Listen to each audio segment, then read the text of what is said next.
நான் உங்கள் சிப்பிப்பாறை ஜோதிடர் சாதிராகவன் ஜெயபாலாஜி. மாண்டி நின்ற பாதத்திற்கு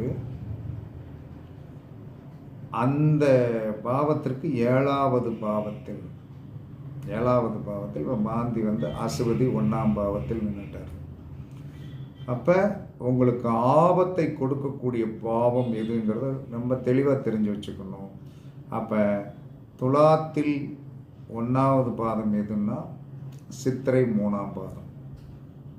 அப்போ எப்பெல்லாம் சித்திரை நட்சத்திரம் 3ஆம் பாதத்தில் சந்திரன் போனாலும் ஒவ்வொரு நாளும் மாந்தி உதயமாகின்ற காலத்தில் நீங்கள் இதில் போட்டு பார்த்தீங்கன்னா எந்த இடத்துல இன்றைக்கி மாந்தி நிற்காரு தெரிஞ்சிடும்.